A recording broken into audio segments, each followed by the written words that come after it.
Hey guys, tonight we slip into a Roman dining hall where the air is thick with the mingled scents of olive oil, wood smoke, and something far less comforting, a smell that makes you wonder if you've wandered into a fish market after closing time. You probably won't survive this banquet, at least not with your appetite intact. So, before you get comfortable, take a moment to like the video and subscribe, but only if you genuinely enjoy what I do here.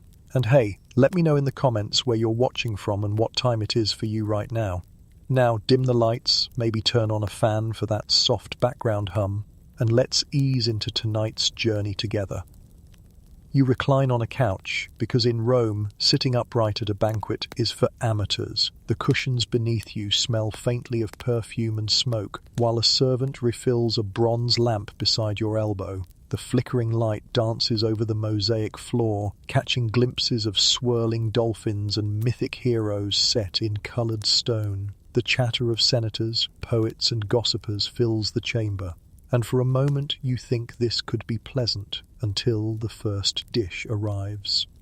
A platter is carried in by two servants, and the crowd erupts in polite applause. Roasted meats, fruit garnishes, and unfamiliar shapes crowd the silver dish. You lean forward, expecting lamb or maybe chicken, but instead your gaze lands on something small, furry, and arranged a little too neatly.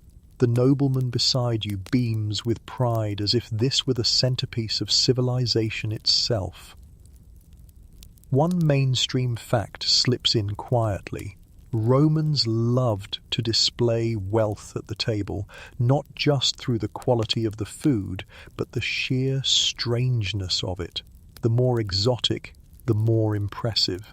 A stuffed dormouse might cost as much as a week's wages for a common man, but here it's tossed about like party peanuts. You glance at your neighbour, its robe, saffron-dyed, a sign of wealth, and realize that everything here is for show, including your discomfort. As the servants slice the first portions, your senses are overwhelmed. Honey drips from the roasted skin, mixed with herbs you can't quite name. You think of modern snacks, chocolate bars, potato chips, and suddenly feel grateful for preservatives and packaging. Across the room, laughter rises as one guest jokes about who'll be brave enough to eat first.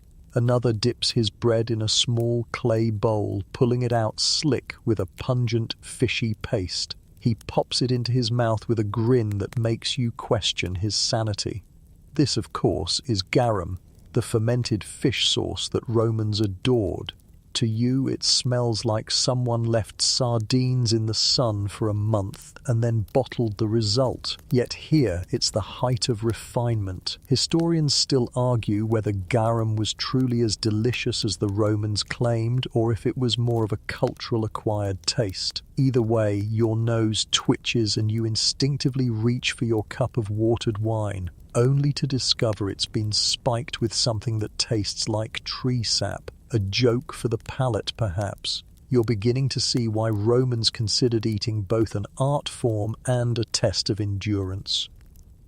Between the jokes and the clinking of cups, you notice the kitchen doors swing open again. More dishes line up, each stranger than the last. The noble across from you catches your eye and winks as if to say, "This is only the beginning." You glance back at the honey-dripping dormice and the garum-slick bread and feel your stomach wobble. And yet, there's something mesmerizing about it all. The music of the lyre, the glow of oil lamps, the confidence of people who think nothing of serving stuffed rodents as delicacies. It's both revolting and fascinating. You adjust on your couch, realizing that tonight sleep may come not for rom comfort, but from the slow, hypnotic march of one odd dish after another. The next dish arrives with a kind of pageantry that makes you sit up straighter, even though reclining is technically the rule. Two servants lift the lid off a gleaming bronze platter, and instantly a wave of aroma rolls across the room. It's sharp, salty, and so unmistakably fishy that you half expect the walls to sprout barnacles. You've met your first true Roman obsession, garum, the fermented fish sauce. You watch as the sauce is poured generously over nearly everything in sight. A loaf of bread that could have been harmless is drowned until it drips like a soggy sponge. A plate of roasted vegetables, carrots, parsnips and turnips now glistens as though dredged from the bottom of the sea. A senator beside you dips his finger into a small bowl, licks it clean, and hums with contentment. You try not to gag. Here's the mainstream fact sliding into place. Garum wasn't just a condiment. It was Rome's liquid gold. Factories along the coasts produced it in massive vats, layering tiny fish with salt and leaving them to ferment under the Mediterranean sun. Amphorae full of the pungent liquid travelled across the empire, enriching the diet of everyone from peasants to emperors. The smell alone was so powerful that entire neighbourhoods near garum workshops were considered unlivable, and yet the sauce itself was worth fortunes. Still, as you stare at the oozing dish in front of you, a question lingers in your mind. Historians still argue whether garum was truly an addictive delicacy, or if it was more about status and cultural habit. After all, if all your friends are pretending to love rotting fish juice, maybe you convince yourself to love it too, or at least pretend convincingly enough not to be laughed out of the feast. For a moment, your mind drifts to modern parallels. Imagine bringing a bottle of garum to a backyard barbecue. Hey, don't bother with ketchup, I've got C. Something better. The horrified looks alone would be worth it. You almost chuckle. But the noble woman across from you is watching closely. She raises her cup, offers a toast, and dips her bread into the fishy pool with such flair you almost believe this is fine dining. Then comes the quirky tidbit. Romans loved garum so much they created variations flavoured with wine, pepper, or even honey. Some recipes promised medicinal benefits, a spoonful for stomach troubles, another for a sore throat. You imagine your modern pharmacist leaning over the counter and saying, "Try fish sauce, it'll clear you right up." The absurdity makes you grin, though your stomach disagrees. Servants shuffle through the hall, balancing bowls of garum like treasures. One nearly stumbles, sending a thin stream of the sauce splattering across the mosaic floor. A collective gasp rises, and for a second it feels as though someone dropped a crown jewel. The nobleman hosting the evening quickly smooths the mood, waving his jeweled hand and ordering more bread to soak up the spill. Apparently, even accidents can be consumed here. You take the tiniest nibble of garum-drenched bread. The taste bursts across your tongue, salty beyond measure, tangy, sharp, and layered with something you can't quite name. You feel like you've just kissed the ocean itself, and not in a good way. Around you, guests nod approvingly, and you wonder if their taste buds have long since given up fighting. As music from the lyres swells again, you settle back on your couch, realizing this sauce is more than food. It's a cultural badge. To hate it openly would be social suicide. So you smile weakly, raise your cup of resin-flavoured wine, and hope the next dish involves less fermented fishiness. Though deep down, you already suspect the Romans are only getting warmed up. The clatter of silver and bronze dies down for a moment, and you think, perhaps naively, that the worst of the smells has passed. Then the kitchen doors creak open again, and two servants shuffle in, holding a platter that makes your breath catch. It isn't the gleam of honey dripping onto polished metal, or the neat rows of little bodies tucked together like pastries. It's the sudden realization that these are not pastries at all. These are dormice, plump rodents once scampering through fields, now stuffed, roasted, and offered as delicacies. The crowd leans forward, delighted. The nobleman nearest to you smirks as though daring you to react. Romans considered dormice a status food. Breeding them in special terracotta jars called gliraria was a mark of wealth. The animals were fed on walnuts, acorns, and chestnuts until fattened, then slaughtered and stuffed with pork, herbs, and honey. A fact as mainstream as it is unsettling, these little creatures were a common appetizer at feasts for the rich. Your neighbour reaches for one, tearing it neatly in half before dipping it in. You guessed it. Garum. He pops the bite into his mouth, chews thoughtfully, and lets out a satisfied sigh. You, on the other hand, have to remind yourself to breathe. You imagine telling a modern dinner guest, "Careful with the hors d'oeuvres, don't let the tails slip off the plate." It's the kind of joke that gets you uninvited forever. Still, the Romans saw nothing odd about this. To them, stuffed dormice were like truffle canapes, tiny, luxurious, and proof that the host had money to burn. The quirky tidbit here is that some Roman satirists mocked this obsession, joking that elites might one day serve cats or dogs if it meant outdoing their neighbours. It's a reminder that even in antiquity, some people rolled their eyes at over-the-top food trends. But here comes the scholarly uncertainty. History, and still argue whether dormice were a true staple of the elite diet or simply a rare spectacle rolled out for show. Were Romans actually gnawing these creatures regularly, or were they just a novelty item to shock and impress? The evidence is scattered, mentions in literature, fragments of jars, and the odd recipe in Apicius's cookbook. Like many things in history, the truth lies somewhere between everyday practice and theatrical display. The servant slices a dormouse in half and places it carefully on your small dish. The honey glaze sparkles, the aroma of herbs rises, and the delicate body seems far too innocent for the knife that carved it. You hesitate, thinking of modern snacks, popcorn at a movie theatre, nachos at a ball game, and how blessedly rodent-free they are. You imagine unwrapping a bag of chips and finding a dormouse inside, and you nearly laugh aloud. The absurdity keeps you steady. Finally, you take a bite. The meat is tender, oddly sweet with the honey, and almost palatable, until your brain catches up with your mouth and reminds you what you're chewing. Across the room, nobles chatter brightly, oblivious to your inner battle. One jesting poet raises his glass and calls out, "To the little beasts that once stole our grain, now paying rent with their bodies." The hall erupts in laughter, and you try to smile, though your stomach flips uneasily. As you swallow, you realize this meal is less about taste than bravado. Eating stuffed rodents is proof that you belong here, reclining among the saffron-clad elites. You lean back, wiping honey from your fingers, and brace yourself. If dormice are only the third course, what horrors could possibly come next? You glance toward the kitchen door, already dreading the answer. The laughter still echoes in the hall when the next spectacle arrives, and this time the servants move slower, as though carrying relics rather than food. A bronze lid lifts, and beneath it lies a row of delicacies so peculiar that even the bravest guests hesitate. Pink and delicate, each one rests on a small platter like a precious jewel, flamingo tongues.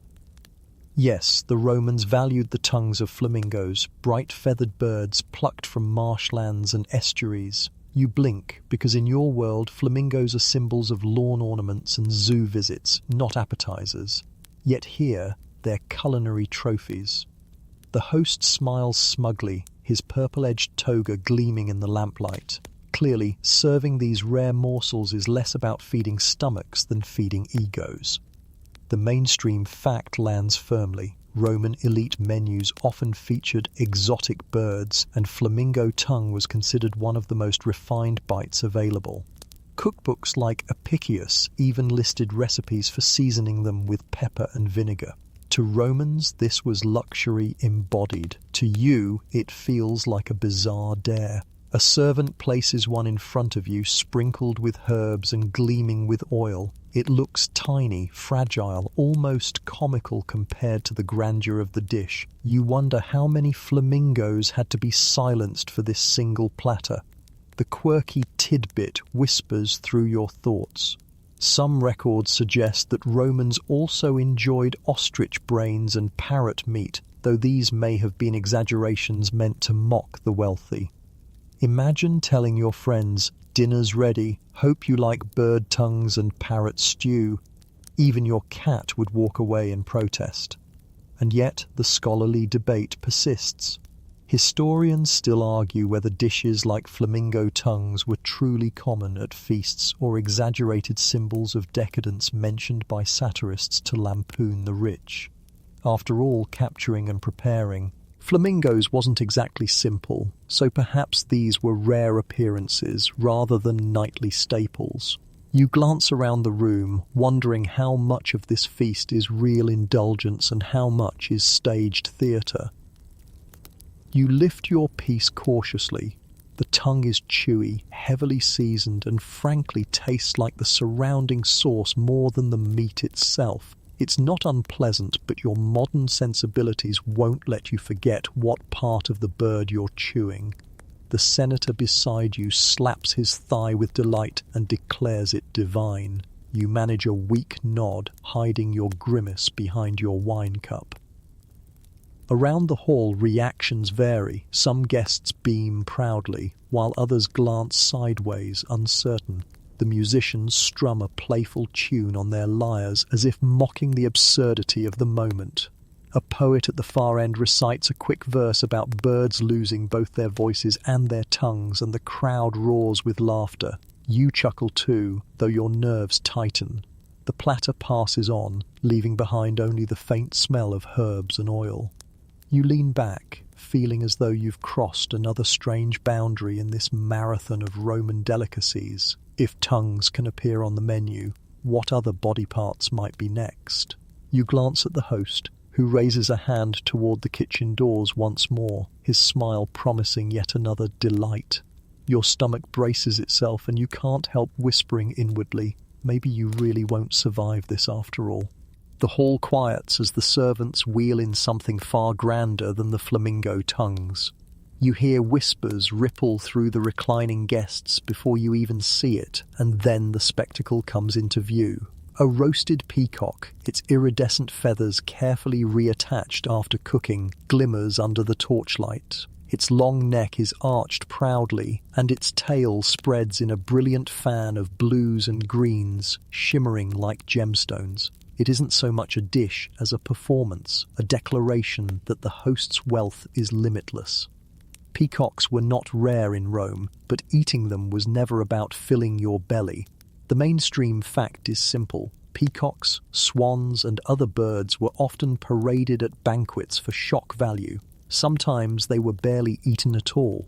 Guests might only nibble a bite to say they had. The extravagance was in the presentation, not the taste.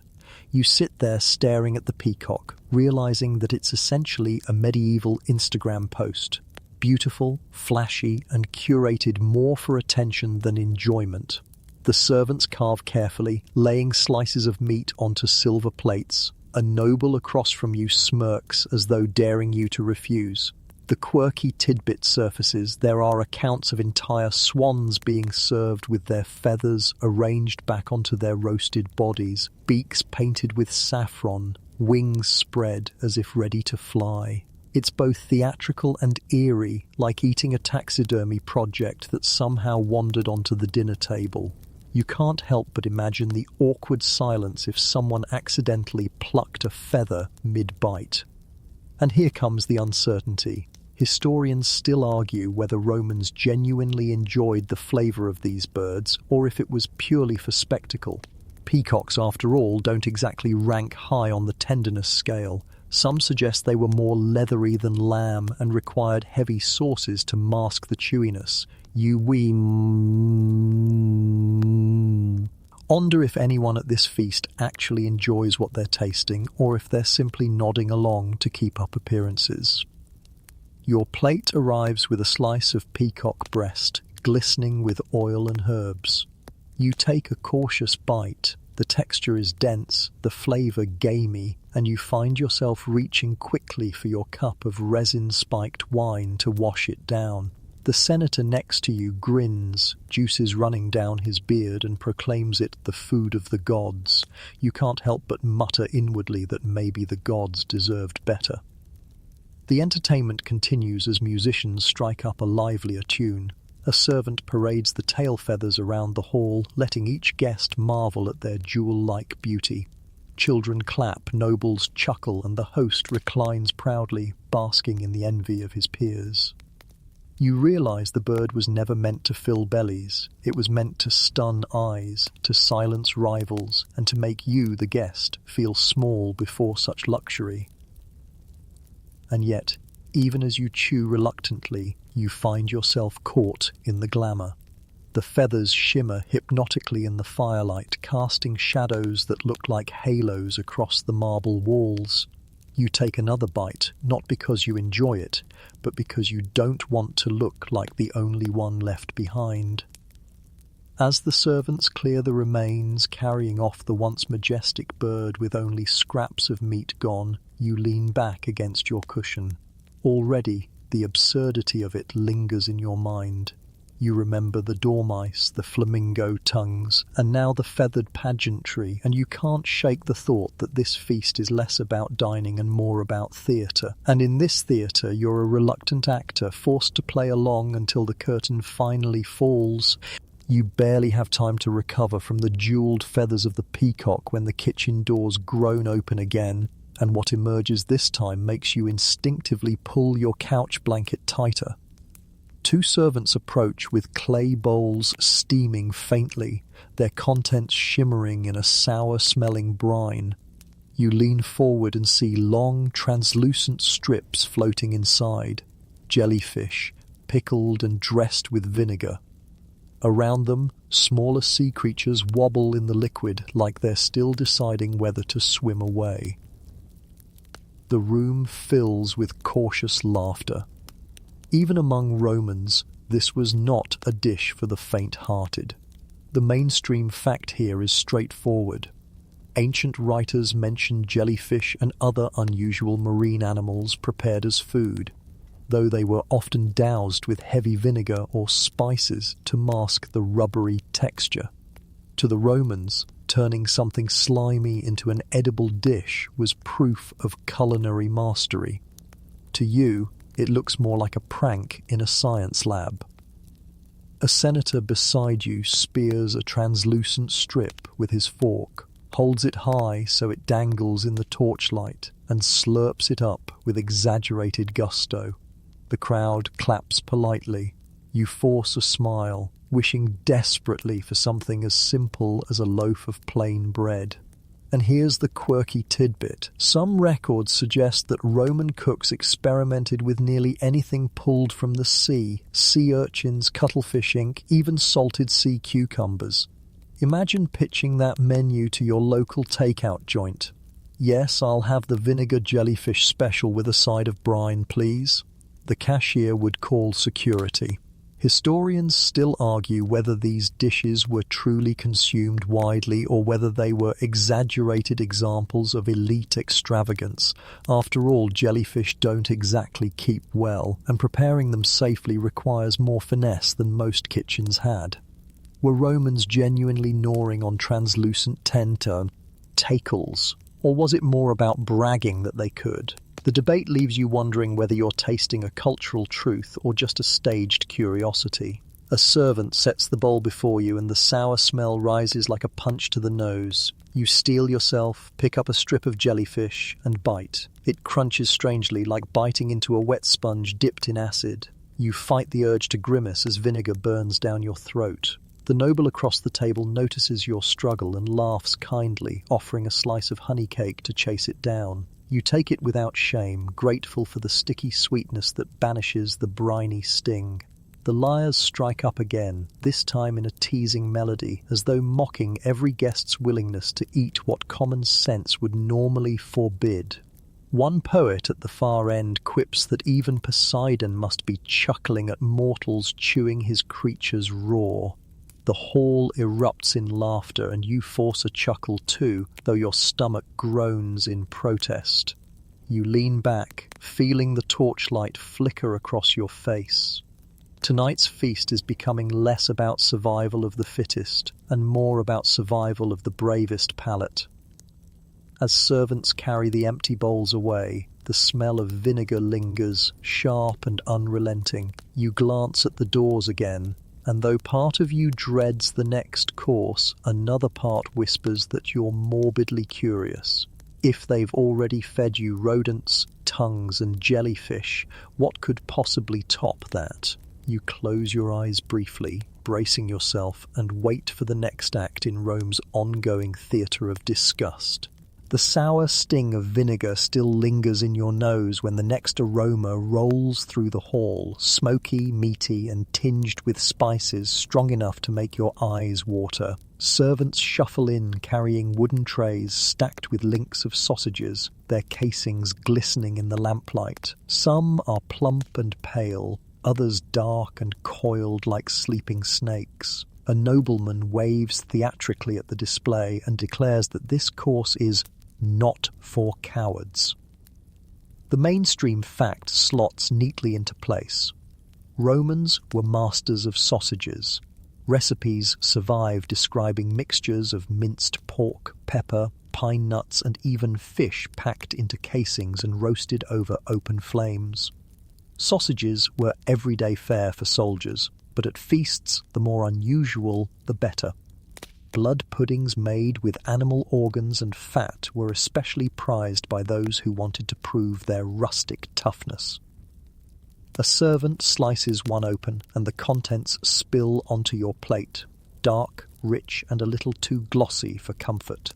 The senator beside you snickers, raising his brow as if daring you to dig in.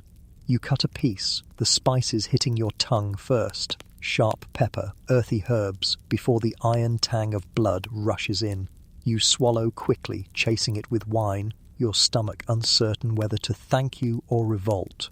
Then comes the quirky tidbit. Some Roman cooks flavoured sausages with chopped nuts and raisins, turning them into bizarrely sweet-savoury hybrids. Imagine biting into a hot dog at a ball game only to find a raisin staring back at you. You almost laugh, picturing a Roman child begging for extra honey on my blood sausage, please. The absurdity is so thick you can't help but smirk through your discomfort. But here's where the debate continues. Historians still argue whether these blood-rich sausages were delicacies for the elite or staples for the working class. Were they served at banquets as rustic novelties, or were they practical food rebranded as gourmet? The evidence blurs, much like the sausage itself once sliced open.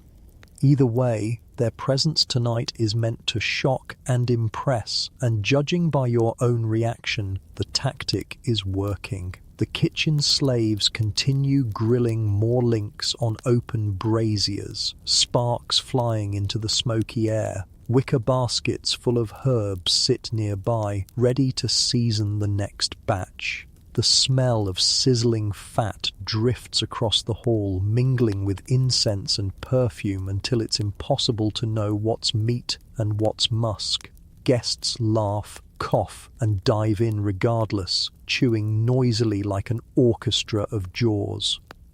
One poet at the far end raises his slice dramatically and quips, "Is this dinner or a blacksmith's forge? Either way, it's iron in my veins." The room erupts in laughter, the joke both literal and grotesque. You smile weakly, prodding the sausage on your plate with your fork. The truth is, the flavours aren't terrible. Spicy, filling, almost hearty, but your mind can't shake the knowledge of what fills the casing. As you finish your portion, a servant leans in with a polite bow and offers another slice. You decline quickly, patting your chest as though you're already stuffed. The senator beside you chuckles, muttering something about light appetites before tearing into his second helping. You recline again, hoping desperately that the next course is something simple, maybe bread or fruit. But deep down you know Rome doesn't do simple, not at a feast like this. Here, every dish is a test, a dare, a challenge to your modern sensibilities. You sip your wine, eyes fixed on the kitchen doors, waiting nervously for the next outrageous course to arrive. The smoky tang of sausages still clings to your throat when the servants return, this time carrying plain wicker baskets and clay platters instead of gleaming bronze. For a fleeting second you feel relief, finally something simple. Bread. But as the loaves are broken and shared, the illusion of comfort crumbles. The crust is gritty, the interior dense, and each bite crunches faintly as though sand has found its way into the dough. You chew carefully, and sure enough, a shard of something hard grinds against your teeth. The mainstream fact unfolds here. Roman bread was often coarse, ground from wheat or barley using stone mills that shed tiny fragments of grit into the flour. For the wealthy, finer bread existed, white and soft, but for the majority, each meal came with a side of dental hazard. Famine or grain shortages sometimes forced bakers to stretch dough with ashes, bean flour, or even sawdust to make it last. You swallow slowly, suddenly grateful for the soft slices you take for granted in your own time. Across the room, nobles joke about toothbreakers, laughing at the bread that would never appear at their own tables. Their loaves tonight are round, soft and aromatic, carried on silver platters, while you're stuck with the rougher fare passed around to the lesser guests. The quirky tidbit emerges from memory. In Pompeii, archaeologists uncovered carbonized loaves still stamped with the baker's mark, neatly divided into wedges like a modern pizza. It's a reminder that even 2,000 years ago, bread wasn't just food, it was a commodity branded and sold. You imagine holding a loaf marked certified organic from the year 79 CE, and you nearly chuckle mid-bite. But here lies the scholarly debate. Historians still argue how widespread the famine loaves truly were. Were ashes and fillers daily fare, or desperate improvisations in hard years? Some records suggest only the poorest citizens endured such grit-laden bread, while others insist even middling households had to put up with it regularly. The truth, as always, likely sat somewhere in the middle. Tonight, though, you can feel every gritty bite, and your jaw aches with the effort. A servant passes with a tray of olive oil for dipping, the golden sheen promising to soften the blow. You try it, and though the oil is fragrant, the bread still grinds uncomfortably. The senator across from you tears his loaf theatrically, tossing crumbs to the mosaic floor for the household dogs. He makes a joke about the gods adding extra crunch, and the room chuckles. You force a laugh, though you're busy prying a bit of stone from your molar with your tongue. The atmosphere shifts as musicians pluck slower notes, the feast settling into its rhythm, but your mind lingers on the reality outside these gilded walls. For the majority of Romans, bread was survival. The bread and circuses policy wasn't just metaphorical. Grain distributions literally kept the masses alive. You picture long lines of citizens clutching baskets, waiting for their ration, hoping the loaves would last until the next handout. The contrast between their struggle and the noble's smug indulgence sharpens in your chest like the grit between your teeth. You set the loaf down, deciding you've chewed enough stone for one night. As the servants clear the baskets, you recline once more, jaw sore, tongue raw, and mind restless. If bread, the simplest, most basic food, can be this harsh, you can only imagine what other strange surprises are yet to come. You sip your resin-sour wine, swallow the last of the grit, and glance nervously toward the kitchen doors, where shadows are already stirring. Your jaw still aches from grinding through stone-flecked bread when a new sound fills the hall, the clank of armor and the heavy tread of boots.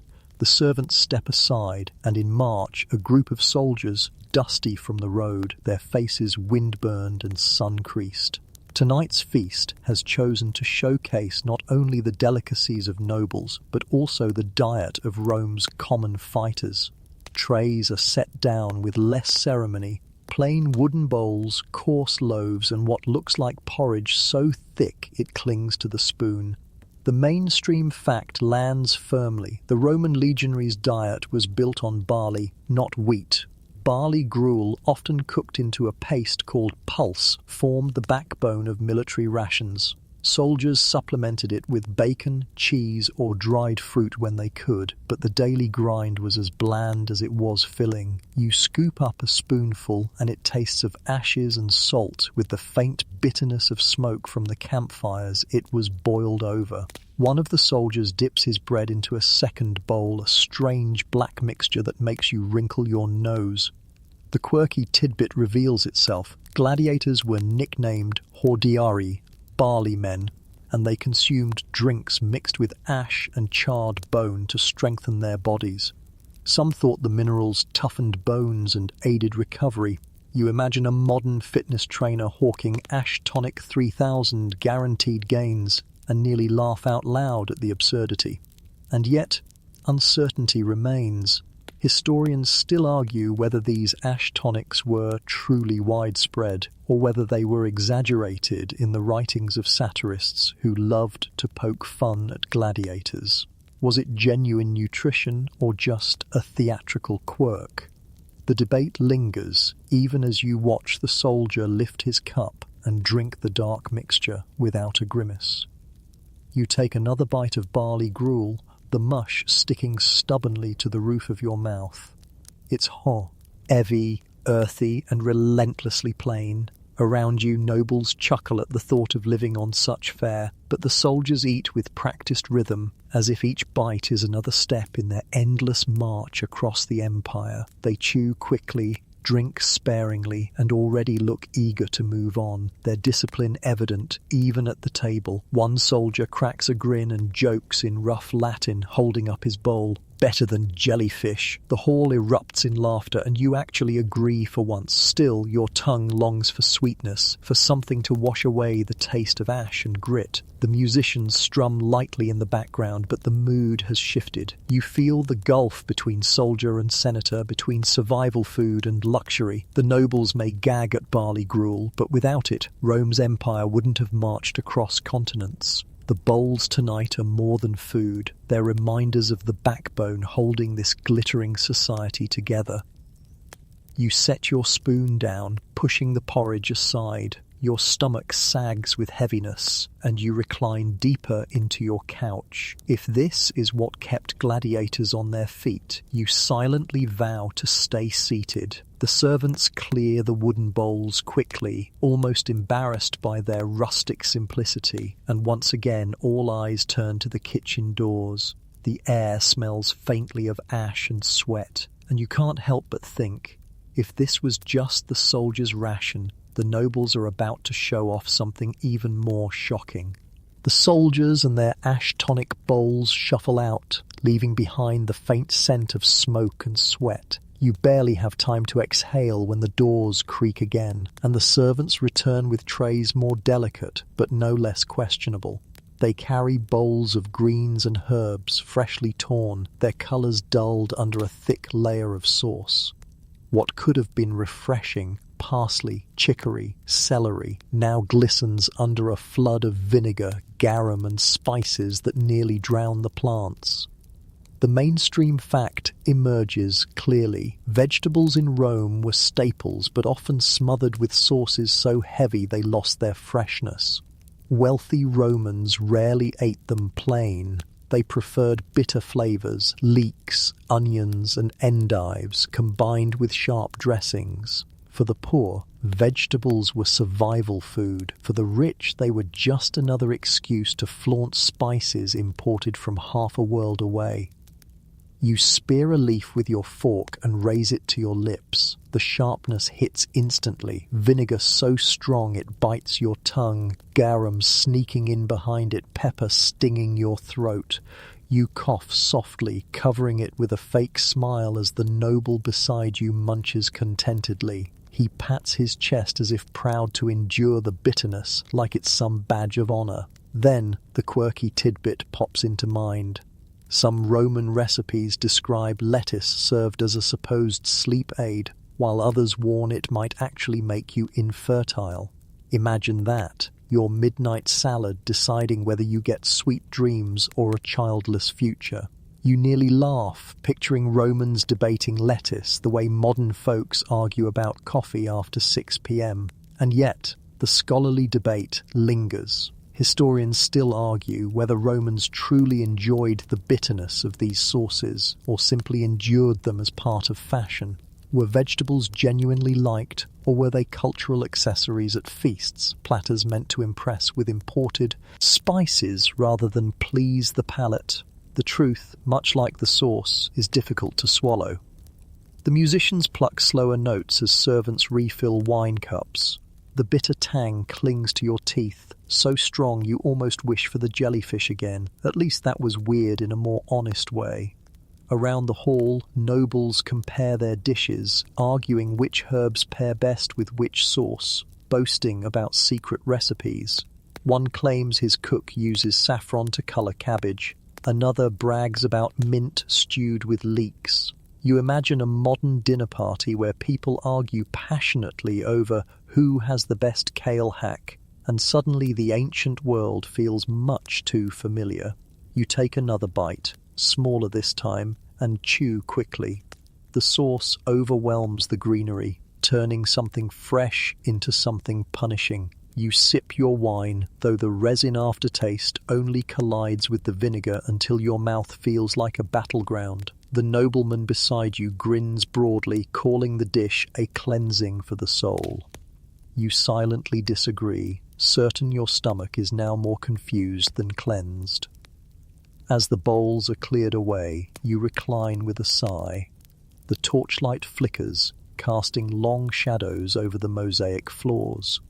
Your mind drifts to simpler vegetables, tomatoes, corn, potatoes, all absent here, not yet brought from across the oceans. How strange that Rome's grand empire never knew French fries or pizza sauce, yet considered lettuce a luxury debate. You chuckle softly at the thought, earning a puzzled glance from your neighbour. The hall quiets again as the servants prepare the next course. You lean back, bitter tang still coating your tongue, and wonder if things could possibly get stranger. The answer, you suspect, is yes. In Rome, there's always a stranger dish waiting in the shadows. The bitterness of greens still lingers when a sharper scent cuts through the air. Brine and seawater, unmistakable even before the servants step into the hall. They carry wicker baskets lined with wet cloth, and inside you glimpse shells piled high, oysters, mussels and clams, some still dripping with seawater. The nobles perk up at once, murmuring eagerly while you swallow hard, already imagining how long these creatures have been out of the sea. Here's the mainstream fact. Oysters were one of Rome's great luxuries. They were farmed in coastal bays, shipped inland, packed in snow, and served raw or cooked at banquets. The demand was so great that Pliny the Elder wrote about entire fortunes being spent on these slippery treasures. Tonight you realize you are about to slurp down one of history's earliest status symbols. A servant pries one open with a small iron blade, the shell cracking slightly, the meat inside glistening with seawater. He places it delicately before you, and the smell hits, a mix of ocean spray and something less fresh. You imagine the journey these oysters took, carted miles from the coast in the sun, and you wonder how many Romans fell sick after indulging in luxury.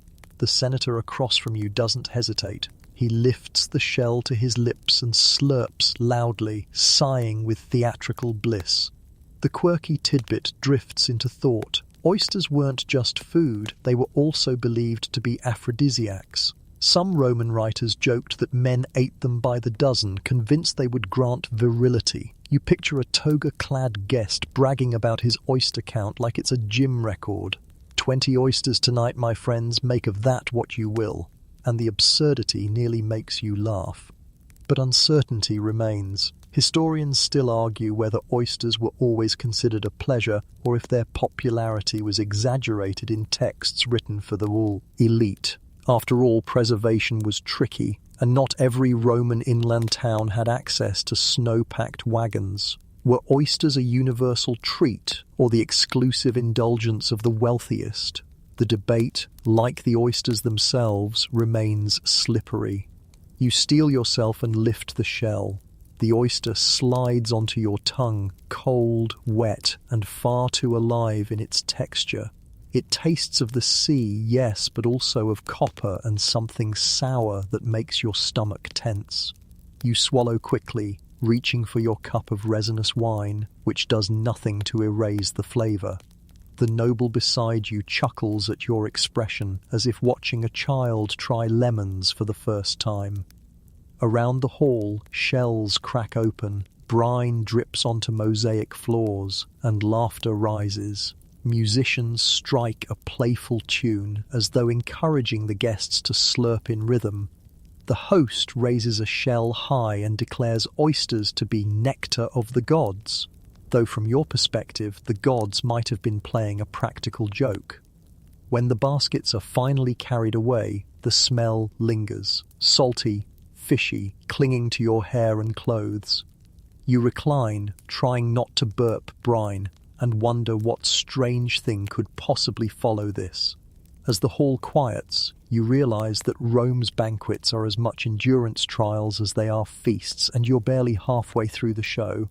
The briny sting of oysters still lingers in your throat when the next course makes its grand entrance. This time the servants carry shallow bowls lined with fresh leaves, and inside you glimpse pale, glistening creatures. Snails. But not just any snails. These have been deliberately fattened, force-fed on milk and grain until swollen and soft, ready to slide onto the plates of Rome's elite. The mainstream fact emerges easily. Romans adored snails as delicacies. Writers like Pliny described how wealthy households raised them in dedicated snail parks, feeding them carefully until they grew unnaturally plump. To a noble host, serving snails wasn't strange. It was a sign of refinement, proof that one had the patience and coin to cultivate even the slowest of foods. Your servant sets a bowl before you, the creatures shimmering with oil and herbs. You spear one with a bronze pick, and it clings stubbornly, the shell slick against your fingers. Finally it slides free, and you stare at the pale, coiled body dangling limply in the lamplight. The senator beside you grins, pops one into his mouth, and chews with audible relish. You swallow your nerves and bite. The flavour is earthy, heavy with garlic and pepper, the texture both chewy and slimy, like chewing on a mushroom that won't quite surrender.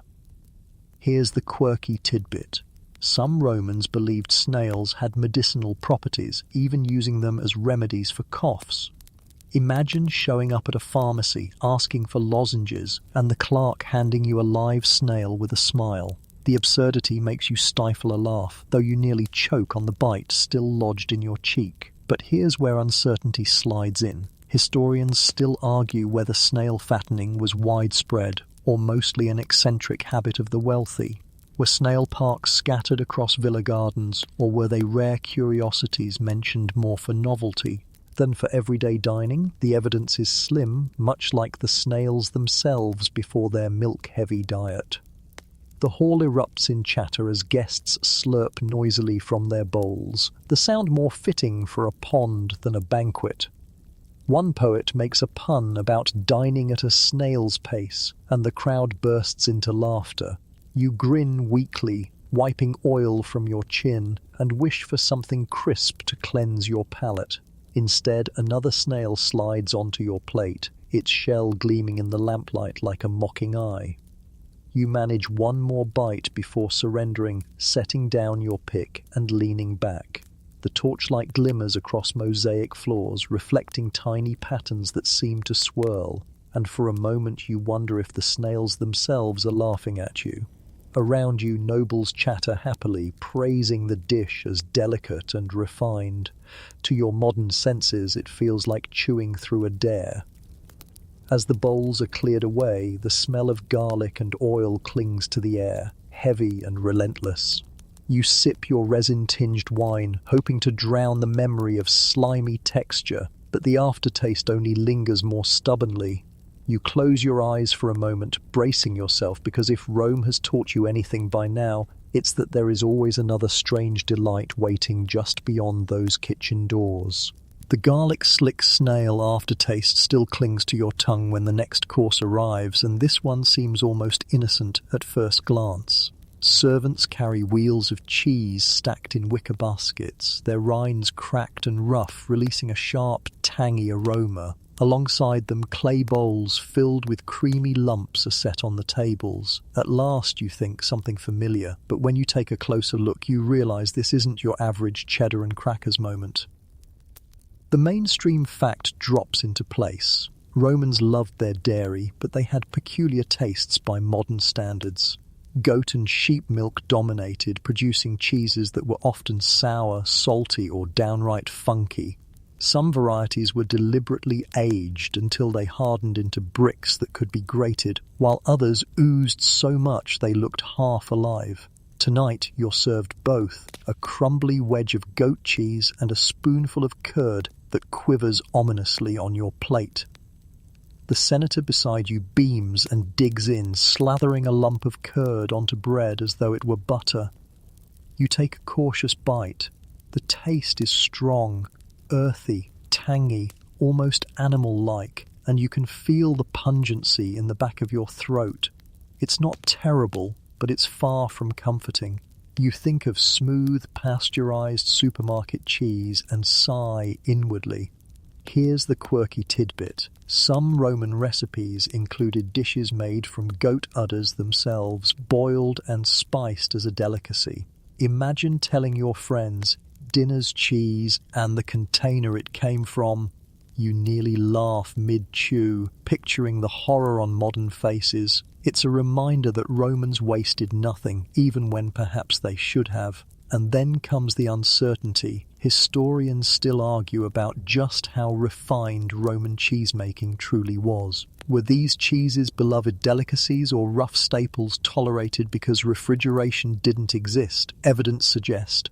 As both extremes, elite households prized aged wheels imported from distant provinces, while poorer families scraped by with curds barely set before souring. Tonight, you're caught between both worlds, chewing a wedge that's equal parts impressive and intimidating.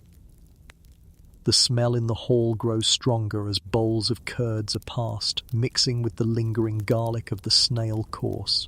The musicians strum lightly to distract from the pungency, but it doesn't help much. A poet cracks a joke about cheese so strong it could march with the legions, and the room erupts in laughter. You grin weakly, though your stomach feels less amused. You sip your wine, but the resin tang only clashes with the cheese, coating your mouth in strange layers of bitterness and sourness. You glance around the hall and see nobles genuinely enjoying the dish, nodding approvingly as though savouring some rare delight. To you, it feels more like culinary endurance training. As the servants clear the baskets, crumbs of rind scattering onto the mosaic floor, you recline and breathe deeply, willing the smell to fade. Cheese was supposed to be comfort food, but here it feels like another challenge, another test of your willingness to follow Rome wherever its appetite leads. You close your eyes, trying not to imagine udders boiled in spice, and wait for the next course with a mix of dread and reluctant curiosity. The sharp tang of goat cheese still haunts your palate when the servants return, this time with trays that make your stomach clench before they even set them down.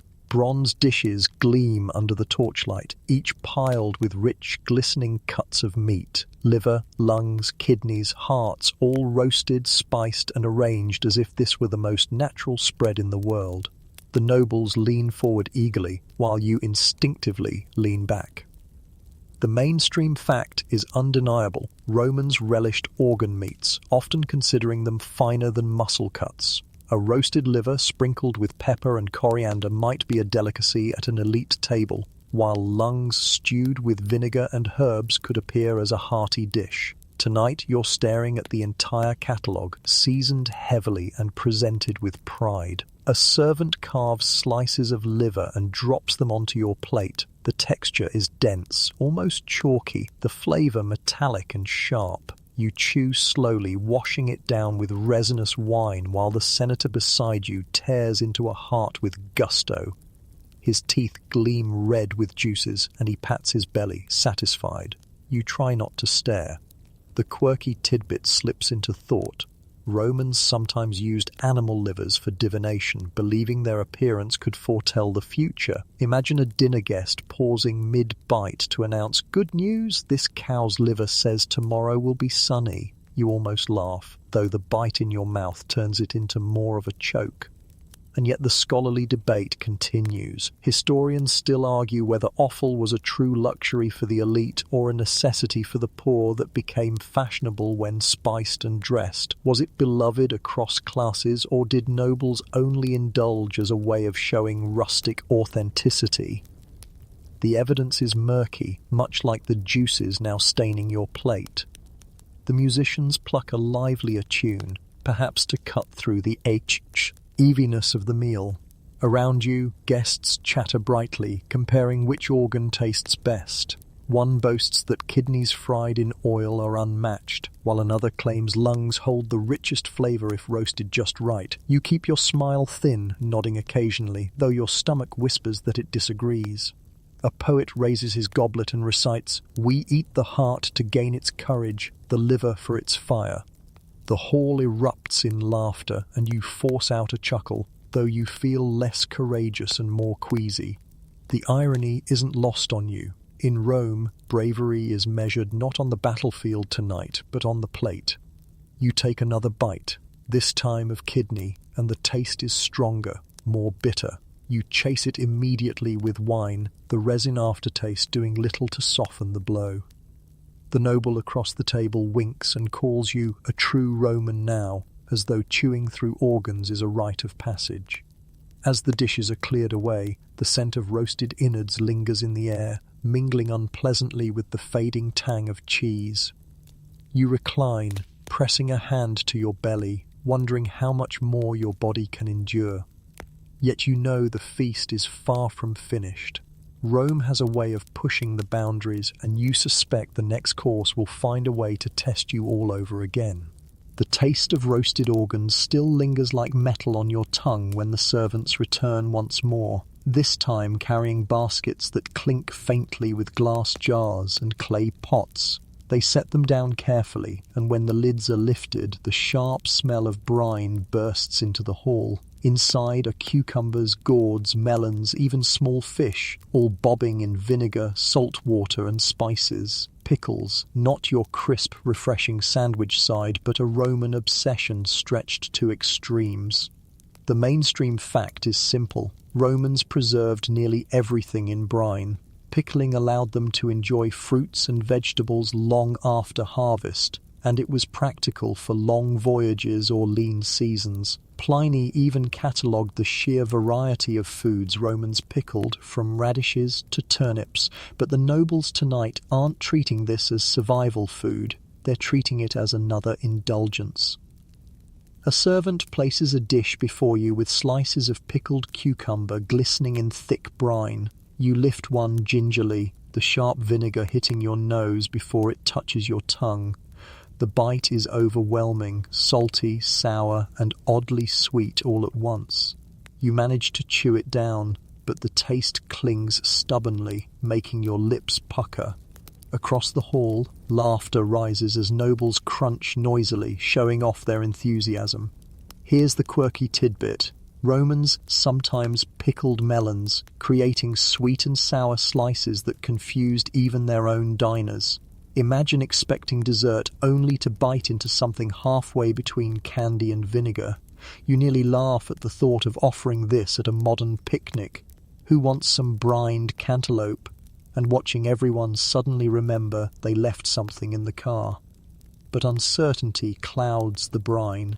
Historians still argue whether pickled fish was a common banquet item or merely a niche curiosity. Some texts rave about the delicacy of salted sprats, while ears mock the stench of rotting brine. Were Romans truly enthusiastic about every pickled experiment, or were satirists exaggerating their obsession with novelty? The evidence, like the jars themselves, remains murky. The senator across from you spears a pickled gourd and waves it proudly.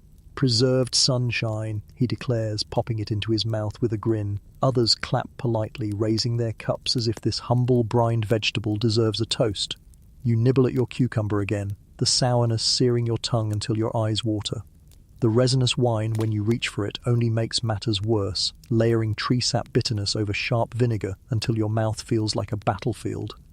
The musicians strike up a playful tune as nobles crunch in rhythm, their laughter echoing across the marble hall. One poet jokes that even the gods pickle their ambrosia for winter, and the crowd erupts in chuckles. You manage a thin smile, though your stomach feels less amused. As the servants clear away the jars, the scent of brine lingers in the air, sharp and sour, clinging to your clothes like damp sea wind. You recline against your cushion, rubbing your jaw from the endless chewing. This was supposed to be a break between heavier dishes, but instead it feels like a punishment dressed as preservation. You glance toward the kitchen again, half hoping for something sweet, half dreading whatever Roman ingenuity has cooked or preserved up next. The sour brine still nips at your tongue when the servants sweep back into the hall, this time with trays that gleam golden in the lamplight. At first you think salvation has arrived, finally something sweet, and indeed the dishes are piled with small cakes, fritters and nuts, all dripping with honey so thick it glistens like amber. Children of the household clap as the trays pass, and even the most stoic senators lean forward eagerly. The mainstream fact is clear: honey was the Romans' primary sweetener, treasured in everything from breads to stews to medicinal tonics. Sugar hadn't yet made its way to the empire, so if you wanted something sweet, you drenched it in honey until it was nearly unrecognizable. You spear a small fritter and bite. It crunches, then oozes syrup, flooding your mouth with sticky sweetness so cloying that your jaw aches. The senator beside you chews happily, honey dripping into his beard, while a servant hands out candied nuts, their surfaces hard and shiny. You pop one into your mouth and nearly crack a tooth on the shell of sweetness. The quirky tidbit comes to mind: Romans sometimes flavoured desserts with pepper, combining spice and sugar long before modern cuisine thought it clever. Imagine offering your friend a cupcake dusted with black pepper and insisting it's a treat. They'd politely excuse themselves and never return. Yet here, the combination is fashionable. A noblewoman sprinkles her honey-drenched cake with peppercorns and declares it divine. The guests nod approvingly, though you can't tell if they mean it or if they're all just trapped in the same sticky haze. And then the scholarly debate drizzles in. Historians still argue whether Romans genuinely loved these heavy honeyed desserts, or if they endured them as symbols of wealth. Honey was expensive after all, and drenching everything in it may have been more about boasting than taste. Was this true indulgence or conspicuous consumption masquerading as sweetness? You lick your fingers, the syrup refusing to let go. It sticks to your lips, your cup, even the folds of your toga, so that everything feels tacky. The resinous wine does little to cut the sweetness, turning into a strange syrupy brew in your mouth. The noble across the table chuckles at your sticky fingers and offers a cloth, clearly enjoying your struggle as part of the evening's entertainment. Musicians strike up a cheerful tune as children scamper about, their cheeks smeared with golden syrup. One poet recites a verse comparing honey to liquid sunlight, and the guests sigh with mock reverence. You try not to roll your eyes. For you, the dessert feels less like sunshine and more like drowning in molasses. As the trays are cleared away, servants scrape hardened honey from the platters, prying it loose like amber from stone.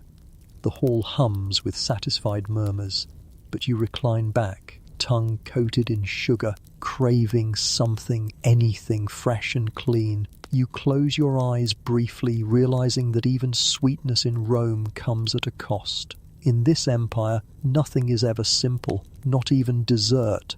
Your lips still feel glued together with honey when the next course slips into the hall, but this time the spectacle is humbler.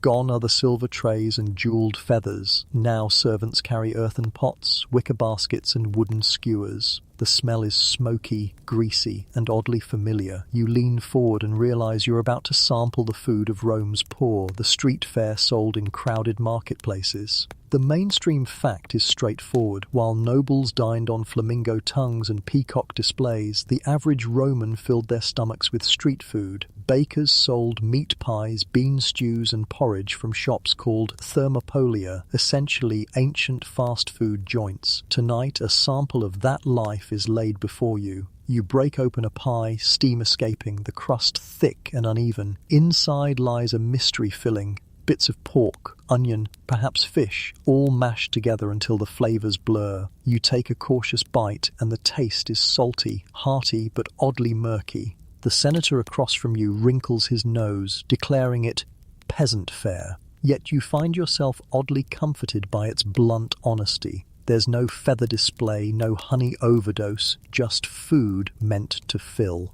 The quirky tidbit slides into place. Archaeologists discovered carbonized loaves and even whole counters from Pompeii's Thermopolia, complete with painted menus on the walls.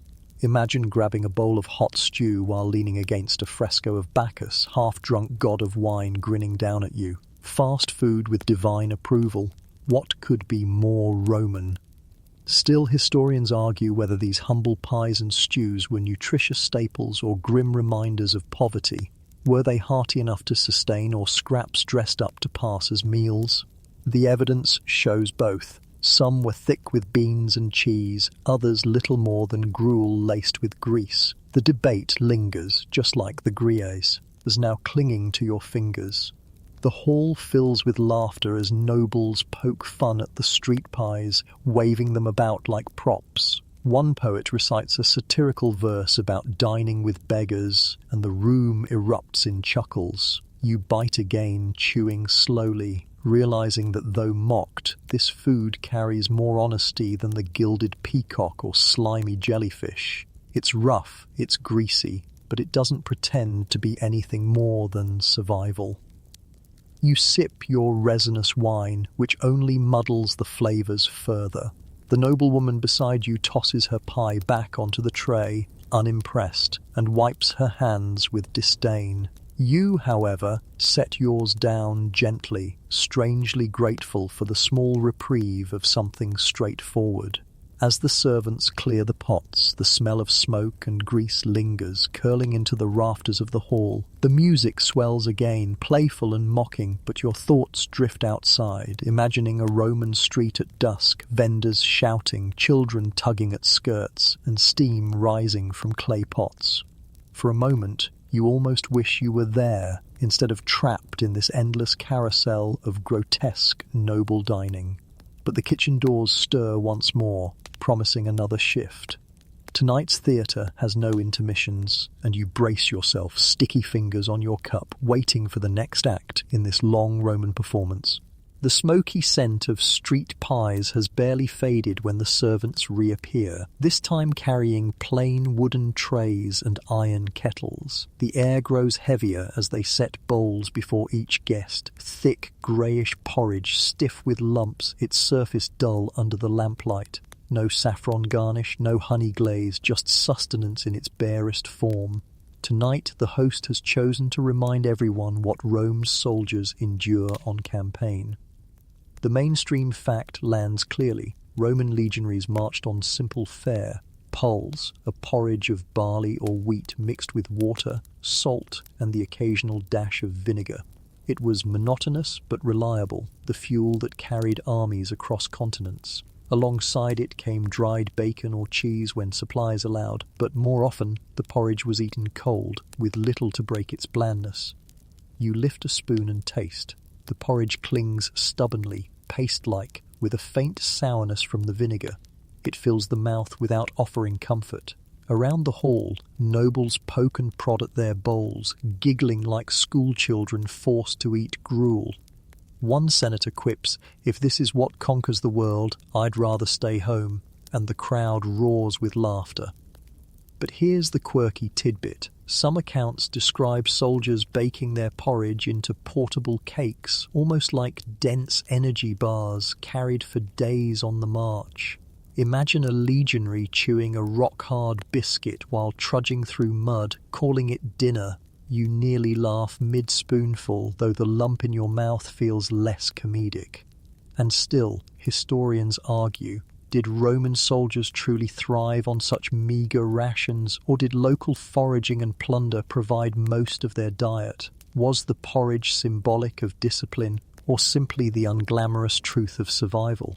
Scholars still debate how much of Rome's empire was built on barley versus opportunistic looting. Tonight your bow feels like both, humble and harsh, sustaining but joyless. The soldiers who demonstrated earlier lift their bowls proudly, slurping with the ease of habit. Their faces are calm, practiced, indifferent to the nobles' laughter. You can't help but admire their resilience. What the elites mock, the legions embody as strength. Without bowls of barley mush, Rome's borders would never have stretched so far. The music softens, and for a moment the hall feels quieter, heavier. The porridge sticks in your throat, and you sip wine to wash it down, though the resin tang clashes sourly with the vinegar base. You set the bowl aside, stomach heavy, body sluggish, as though you've just eaten a burden rather than a meal.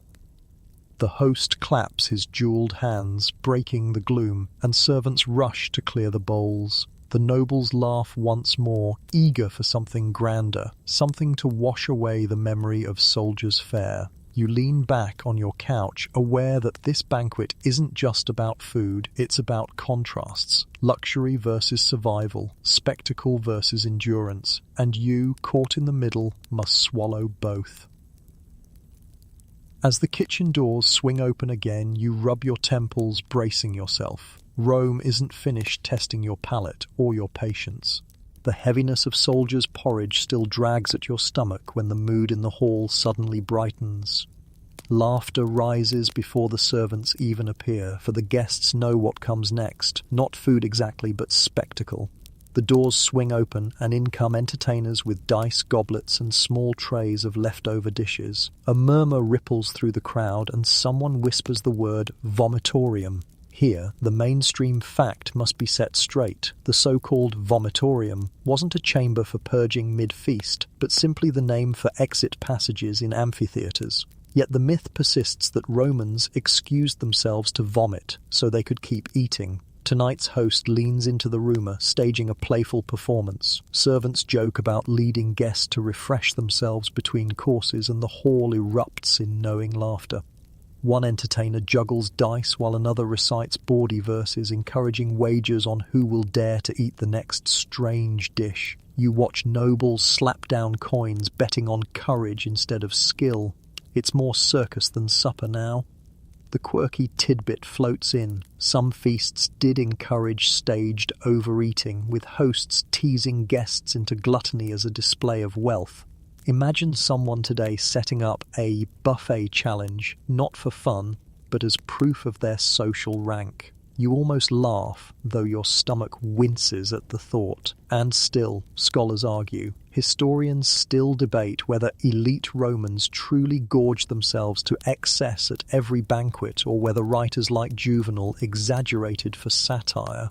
Was the image of endless indulgence truth or caricature?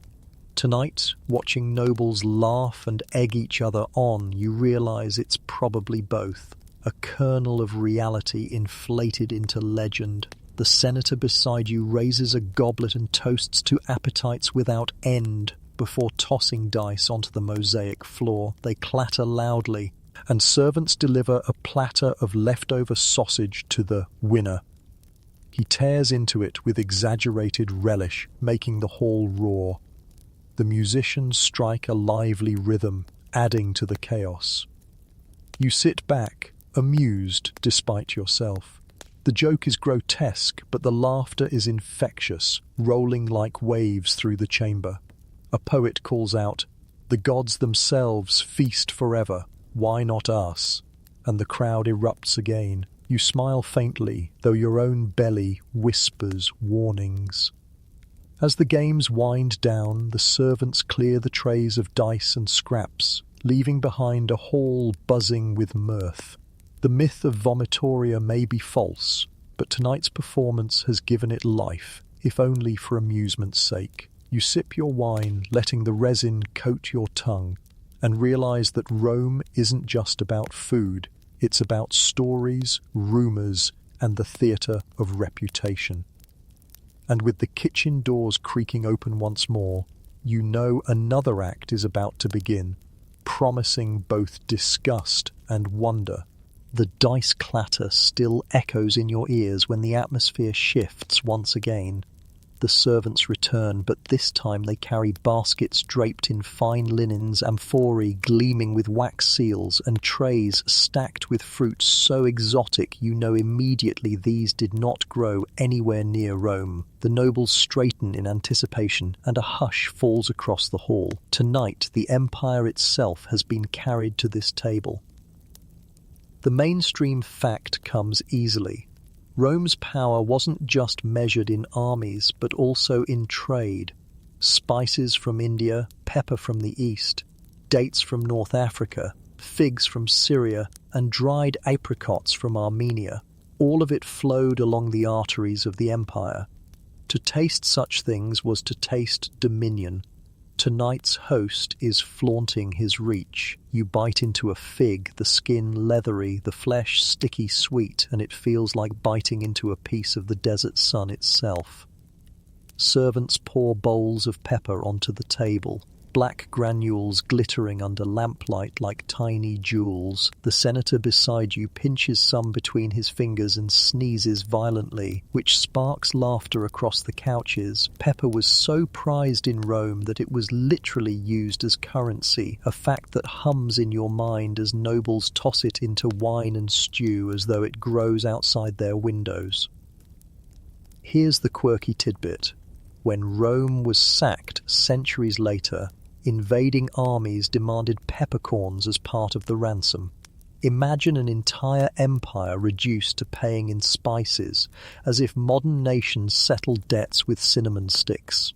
You almost laugh, but then you remember the absurdity is real.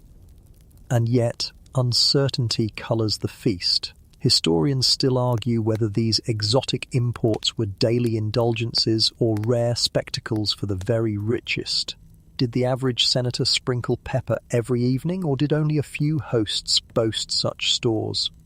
The archaeological record shows peppercorn in elite tombs, but far fewer in everyday kitchens. Perhaps the truth lies in between, enough to be flaunted, but never enough to be casual. You take a date from the tray, the sticky sweetness coating your teeth. Around you, nobles pop them whole, seeds and all, chasing them with cups of resinous wine. A poet raises one high and proclaims, "A jewel of Africa captured in a bite." The room chuckles and claps, though you can't help but think of the camel caravans trudging across scorching sands, men and beasts suffering so these guests might stuff their mouths. The musicians pluck a gentler tune now, as though to match the desert fruits. Servants scatter saffron threads across the table, the golden strands glowing like fire under the torchlight. The senator beside you sprinkles some into his cup, watching the wine turn faintly yellow, then boasts that each sip now costs more than a soldier's monthly pay. You glance down at your own cup and wonder how many lives were spent to bring this single spice to the table. The air fills with a heady mixture of aromas, the sharp tickle of pepper, the musky sweetness of figs, the floral breath of saffron. You chew slowly, caught between awe and unease. This is more than food, this is empire in edible form, conquest disguised as delicacy. Every bite carries a shadow of the deserts, mountains and oceans it crossed to reach this hall. One noblewoman waves her fig pit like a jewel, joking that she'll have it set in gold. The crowd erupts in laughter. Another wagers that the gods themselves sprinkle pepper on ambrosia, and a poet declares that Rome's stomach is bigger than its borders. The jest is playful, but you feel the weight of truth beneath it. You recline, sticky fingers resting on your cushion, the torchlight flickering against your tired eyes. The empire tastes glorious, yes, but also overwhelming. Tonight, in this hall, Om consumes the world, and you, caught in its glow, can do nothing but chew and swallow. The saffron haze of empire still lingers when the servants reappear, this time bearing amphorae sloshing with deep red liquid. The scent of wine wafts across the room, but it's not the fruity sweetness you might expect. It's sharp, resinous, almost medicinal. Clay cups are passed around, and nobles lift them eagerly. You take a sip, and the taste strikes like a prank, sour, bitter, with an undertone of pine sap. The mainstream fact comes quickly. Roman wine was rarely consumed pure. Instead, it was cut with water, mixed with honey, spiced with herbs, or even flavored with resin to preserve it. For the Romans, good wine was less about vintage and more about strength and additives. Some blends were sweet and pleasant. Others, like the one in your cup, tasted like liquid varnish. To them, it was refinement. To you, it's punishment. The senator beside you raises his goblet proudly, declaring this particular resin wine to be his favorite. He slurps noisily, smacking his lips, and offers a toast. You sip again, forcing yourself to swallow.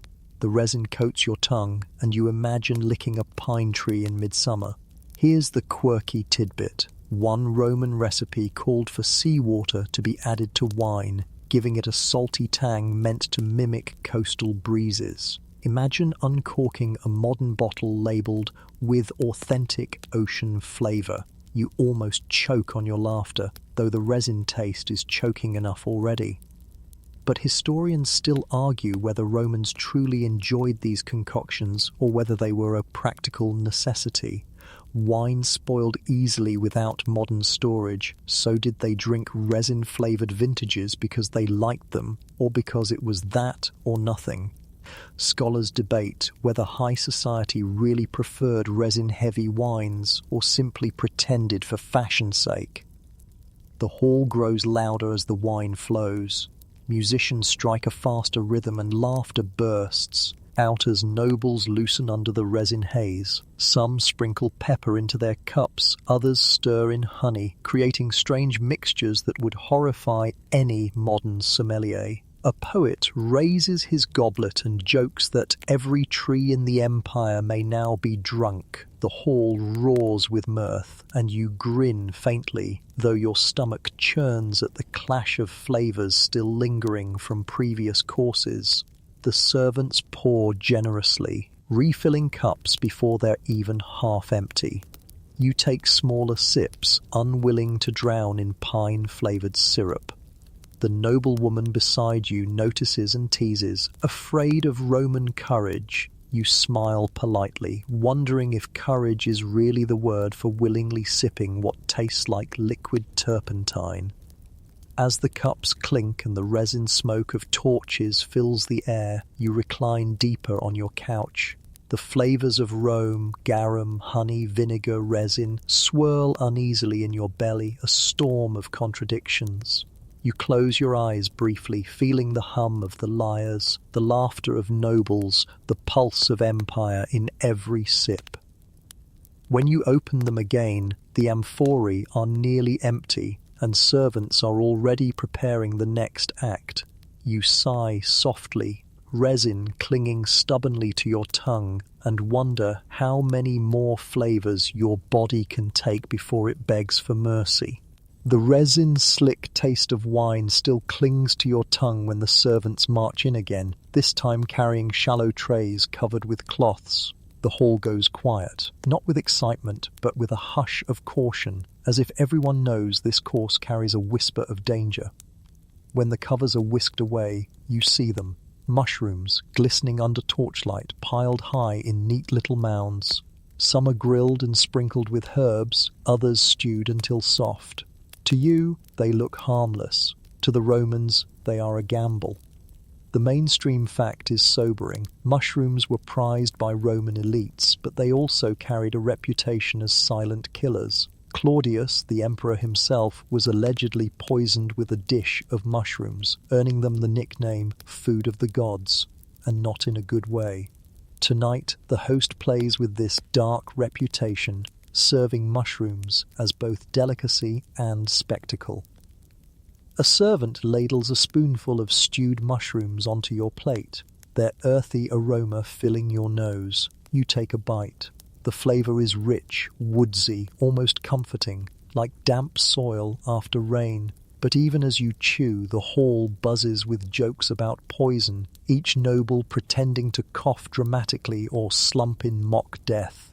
Laughter erupts, though behind it lies a twinge of unease. Here's the quirky tidbit. Some Romans believed mushrooms could enhance virility or even grant visions. Satirists mocked wealthy men for indulging too heavily, claiming they mistook indigestion for divine inspiration. You almost laugh, imagining a toga-clad philosopher declaring his grand idea came straight from the mushroom stew. Yet the debate persists. Historians still argue whether the lethal reputation of mushrooms was due to genuine poisonings or political storytelling. Did Claudius really die from a plate of fungi, or was the tale exaggerated to dramatize his downfall? Were mushrooms celebrate? To delicacies or culinary Russian roulette? The evidence, like the mushrooms themselves, remains murky. You take another bite, slower this time, the earthy flavour mingling with the resin tang still haunting your throat. The senator across from you slaps the table, declaring loudly, "If these kill me, let it be in luxury." The hall roars with laughter, but his words send a faint chill down your spine. Servants bring out more varieties, small white caps grilled in oil, darker ones swimming in garum and vinegar. The smell grows heavier, thick and almost cloying. A poet raises his goblet and recites a verse. The gods pluck mushrooms for the chosen, but beware, for Hades plants his own.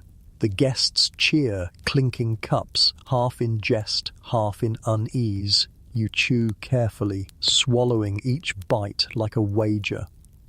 One noblewoman bites into a mushroom, then dramatically clutches her chest, falling sideways into her cushions. The hall bursts into wild laughter as servants rush to fan her. She opens one eye, smirks, and sits up, basking in the applause.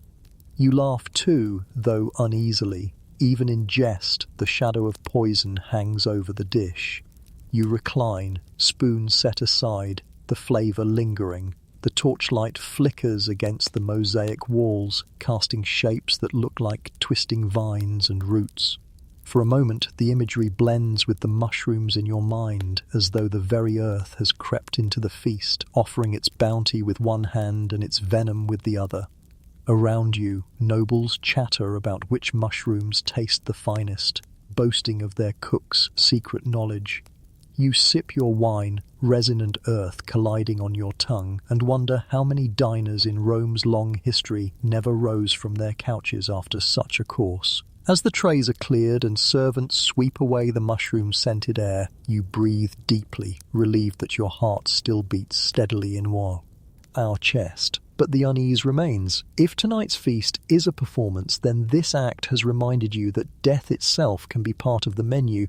The uneasy silence left by the mushrooms is quickly replaced with the sharp tang of herbs as servants shuffle back into the hall, arms weighed down with clay jars and wicker baskets. This time the scents are not of roasted meats or smoky porridge, but of crushed leaves, pungent roots, and bitter tonics. A few nobles groan theatrically, recognizing what comes next, the health course. The mainstream fact is clear. Romans frequently blurred the line between medicine and dining. Herbs such as rue, dill, fennel, and coriander weren't just flavorings. They were believed to improve digestion, sharpen the mind, or soothe ailments. Before or during meals, guests were often encouraged to swallow bitter concoctions laced with herbs, vinegar, and sometimes wine. Tonight, the host has chosen to showcase this ritual, and clay cups begin to circulate. One is set before you, filled with a dark green liquid that smells like wet grass and sour vinegar.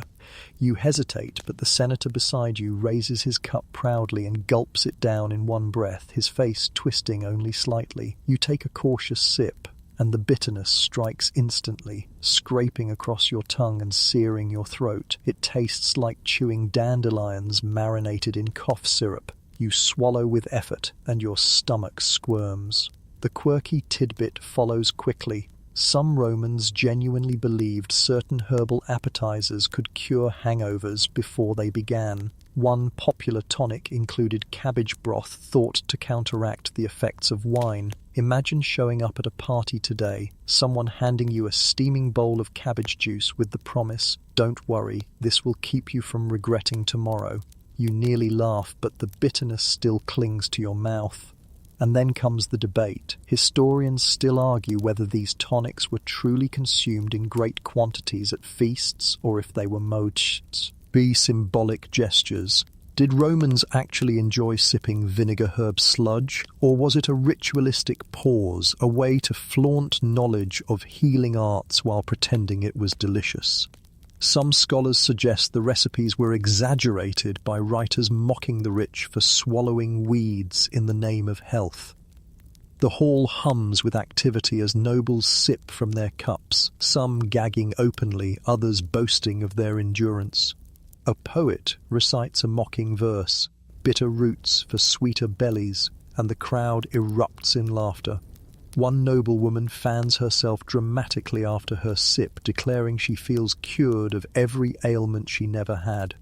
The joke spreads, and suddenly the tonics themselves seem less medicinal and more like a comedic interlude in the evening's theatre.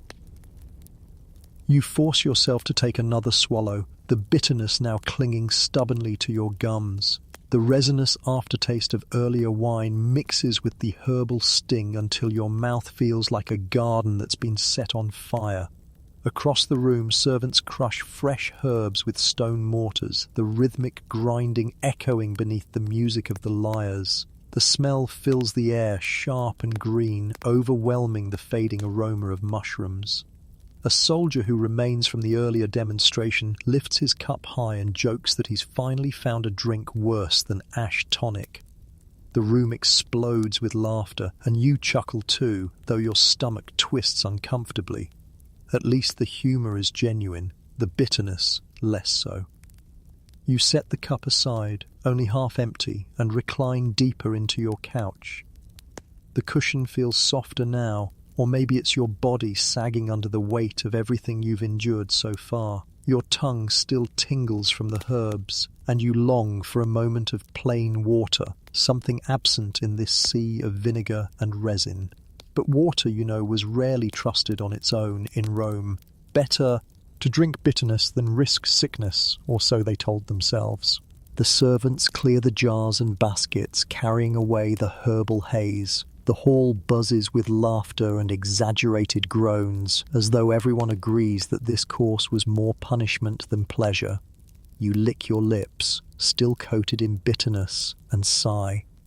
The feast presses on, and you realize that each dish doesn't just test your stomach, it tests your patience, your endurance, and your ability to keep playing along. As the kitchen doors creak once again, you brace yourself for what could follow bitterness. Sweet relief, or another trial disguised as delicacy? In Rome, you've learned, the answer is always both.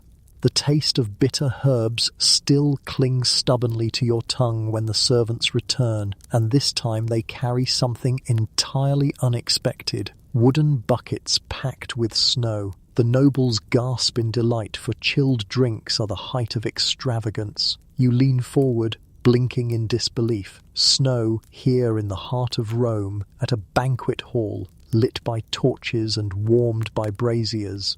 The mainstream fact explains the marvel. Romans prized chilled wine and sorbets, going so far as to ship ice and snow from distant mountains.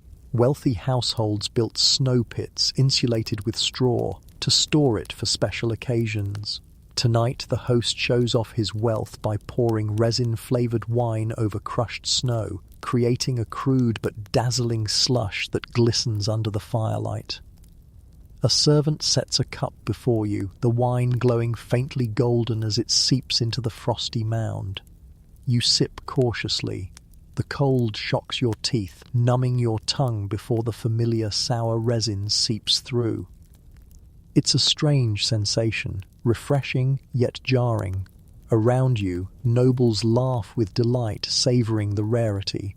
To them, this isn't just a drink, it's a taste of winter magic. The quirky tidbit surfaces. Some Romans believed chilled drinks were not just a luxury, but a medical aid, soothing fevers or cooling excess heat in the body. Imagine a doctor prescribing a snow slush instead of medicine, telling you to just sip this glacier and you'll feel better. You almost laugh into your cup, though your lips tingle from the cold. And then the scholarly debate creeps in. Historians still argue how widespread snow use really was. Could every noble afford to haul ice from mountains, or was it reserved for the very richest and most theatrical? Was this common enough to be expected at a feast, or was it a spectacle rolled out only to dazzle guests? Tonight, given the astonished murmurs, you suspect the latter. The senator beside you raises his frosty cup proudly and calls out, "We drink the Alps tonight!"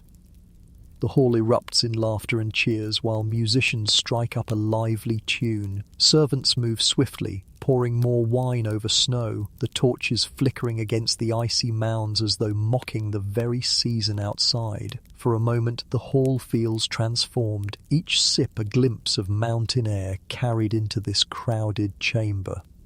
You take another mouthful. The chill spreads down your throat, cooling the heavy layers of sausage, honey, and garum that still churn uneasily in your stomach. For the first time all evening, you feel briefly refreshed, yet the resin tang follows immediately after, and you realize even snow cannot disguise Rome's peculiar love for odd flavors.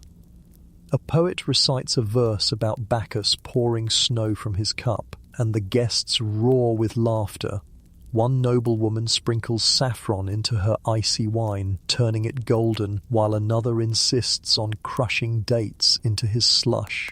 You watch them experiment like children, their jeweled hands sticky with frost and syrup.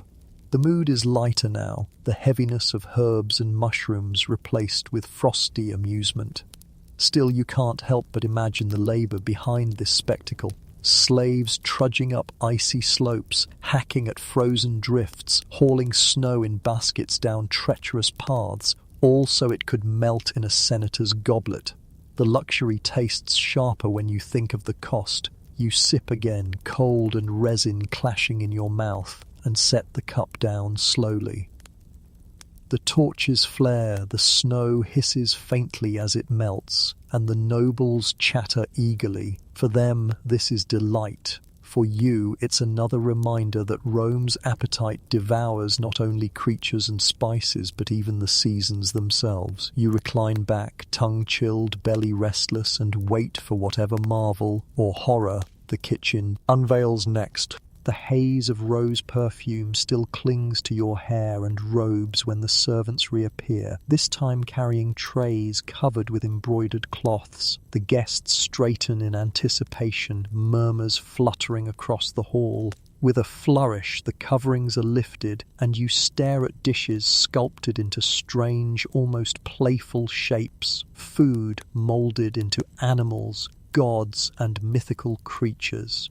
The mainstream fact emerges. Roman cooks were known for their theatrics, creating dishes that dazzled the eyes before the stomach. Whole pigs were sometimes stuffed with sausages so they appeared to give birth when carved. Pastries were shaped into birds, and loaves painted with saffron became suns rising on the platter. It wasn't just about taste, it was about spectacle. Tonight, You are staring at a pie shaped like a fish and a cake frosted with honey and nuts sculpted into the form of a lion. A servant slices into the lion cake, and honey oozes from its chest like golden blood. The senator beside you claps in delight, and a noblewoman leans forward eagerly praising the artistry. You take a piece, the honey thick on your fingers, and bite. It tastes ordinary enough, sweet and sticky, but the presentation makes it surreal. Here's the quirky tidbit. Some feasts staged elaborate tricks, such as bringing in dishes shaped like the gods themselves. Imagine cutting into a pastry shaped like Jupiter, only to find sausages spilling out. Satirists mocked these spectacles, suggesting that cooks cared more for shock value than nourishment. You almost laugh at the thought of someone sculpting a pie into Neptune, complete with pastry trident. But historians still argue whether such theatrical dishes were common practice or exaggerated anecdotes meant to ridicule decadence. Were most Roman meals really so dramatic, or did writers highlight only the most outrageous feasts? The debate lingers, much like the honey now sticking to your chin. The hall erupts with laughter as a boar-shaped loaf is sliced, spilling smaller birds baked inside. Children squeal with delight, nobles cheer, and even the musicians pluck a triumphant chord. A poet calls out, "Even our food gives birth in Rome." The hall roars, and you find yourself chuckling despite the absurdity. You chew carefully, the sweetness cloying after so many courses, but the spectacle has lightened the atmosphere. The earlier heaviness of mushrooms and herbs is forgotten as the room fills with mirth. The senator beside you waves his fork like a sword, pretending to duel the lion-shaped cake before biting off its head. The scents in the room mingle, honey, bread, lingering roses, and you realize that this feast has become less about food and more about theater. Every dish is a performance, every bite a line in the play. The nobles recline proudly, satisfied not only by flavor but by the knowledge that they have witnessed something unique, something their rivals will envy. You lean back, licking honey from your fingers, half amused, half exhausted. The spectacle dazzles, yes, but it also exhausts the senses. You wonder how many more acts remain in this play before the final curtain falls. The torches flicker, the petals still cling to your robe, and somewhere in the kitchen, the next marvel is already being prepared. The last fragments of snow melt on your tongue, a fleeting coolness swallowed up by the warmth of the torches when the servants reappear carrying bronze censers. At first you think incense is being burned as an offering to the gods, but soon the truth hits you. The fragrance is for the guests themselves. Rose petals scatter across the floor. Incense smoke coils lazily upward, and the entire dining hall becomes a perfumed chamber. The mainstream fact is undeniable. Wealthy Romans often perfumed their dining rooms to mask the mingling smells of fish sauce, roasting meats, and sweat. Flowers, herbs, and exotic oils were burned to create an atmosphere of indulgence. Tonight, rosewater drips onto the lamps, filling the air with a sweetness that nearly overwhelms the memory of vinegar and resin. Yet even as the guests sigh in delight, you cough lightly, for the clash of perfumes with food is not the relief they imagine. The senator beside you plucks a rose petal from the table and drops it into his wine cup, watching it float like a crimson jewel. He raises the drink and sips proudly, declaring the flavour fit for Venus herself. You glance into your own cup, wondering whether flower-scented resin wine counts as romance or punishment. Here's the quirky tidbit. Some hosts were known to rig their ceilings with hidden mechanisms that released showers of petals onto the guests. Imagine sitting mid-meal when hundreds of blossoms rain down, sticking to your honey-coated fingers and greasy robes. The poet Marshall once joked about guests suffocating beneath an avalanche of roses, luxury literally gone too far. You nearly laugh at the mental picture, though a stray petal clings to your lip. but scholars still argue about just how common these perfumed feasts were. Did every banquet hall reek of roses, or were such displays reserved for the wealthiest, designed to stun visitors' woe? With sensory overload, archaeological evidence is thin, leaving debate about whether the perfumed air was a nightly ritual or a rare spectacle. Tonight, judging by the gasps of the nobles, this display is meant to impress. The hall now feels like a garden transplanted indoors. Incense mingles with roasted meat, rose petals float in wine cups, and laughter swells as if intoxicated by fragrance itself. The musicians pluck a lighter tune, delicate and airy, matching the drifting smoke. One poet stands dramatically and recites, "Let roses fall, let the gods breathe with us tonight." The nobles clap, though you suspect some cough discreetly into their sleeves. You bite into a small pastry handed to you by a servant, and the clash is immediate. Honey and flour battle with rose-scented air until your mouth feels like you're eating perfume straight from a bottle. The senator across from you chuckles knowingly, as though your grimace proves his superiority in enduring Roman indulgence. You smile thinly, then sip wine to mask the clash, only to find the resin tang now muddled with roses. As petals scatter underfoot, sticking to spilled wine and greasy platters, the hall resembles a battlefield of flowers. Servants sweep quietly, yet the fragrance remains heavy, pressing against your senses. You recline deeper into your couch, head swimming faintly from the mix of incense, wine, and relentless aromas. The guests seem delighted, their voices rising in animated chatter, but you can't help but feel smothered. The food was challenging enough, now the very air demands to be swallowed. Rome, it seems, never stops performing, even with its perfumes. You close your eyes briefly, willing the roses away, and wait for the next act in this endless feast. The laughter from the lion-shaped cake still bounces off the marble walls when the servants return, but the mood shifts sharply. The trays they carry now are plain, the bread coarse, the stew watery. Instead of silver goblets, clay cups are set down. The chatter fades as guests realize what is being presented, the food of slaves and household servants. The mainstream fact is sobering. While nobles gorged themselves on peacock and honey, the enslaved and poor survived on the barest rations, coarse barley bread, thin porridge, vegetable scraps, and sometimes a stew of beans or lentils. Meat was rare, a luxury only tasted in the form of leftovers or scraps. Tonight, the host serves this food not to honor it, but to remind his peers of the gulf between classes. A bowl of rough stew is set before you, the liquid thin and grey, dotted with wilted greens and a few floating beans. You lift your spoon, and the taste is plain, almost bland, but not unpleasant. It's earthy, filling enough to keep hunger away, but offering none of the sharp flavors or exotic spices of earlier dishes. You chew quietly, the simplicity itself a stark contrast to the gaudy theatrics of moulded pies and perfumed wines. The quirky tidbit presses in.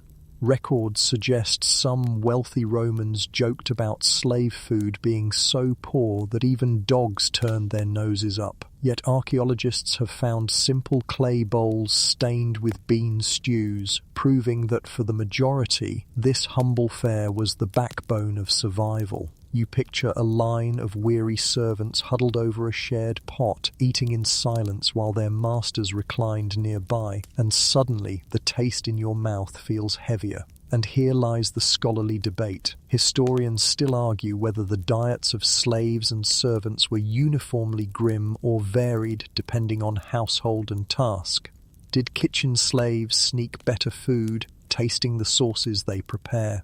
Ed while field workers scraped by on crusts? Was survival measured by generosity of masters or ingenuity of the enslaved? The evidence paints a picture both bleak and uneven.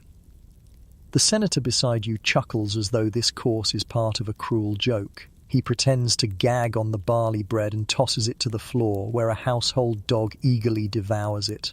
Others laugh, but their mirth feels hollow. The musicians pluck a mocking tune, and a poet jests, Behold, the feast of the forgotten. You shift uncomfortably, spoon halfway to your mouth.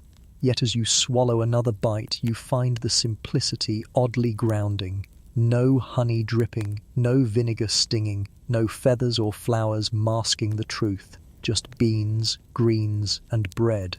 Honest food, if not luxurious. You imagine the countless unnamed Romans who lived entire lives on such fare, never glimpsing a banquet hall like this one. The contrast gnaws at you more than the stew. Around the room, nobles discard their bowls quickly, uninterested. The servants clear them with bowed heads, moving silently as though erasing evidence. The perfumed roses and saffron-scented wine seem more garish now, set against the memory of plain stew. You recline slowly, mind heavy with the knowledge that most of Rome's greatness rested on the backs of those who dined like this, on scraps. The torches flicker, casting long shadows of the departing servants across the walls.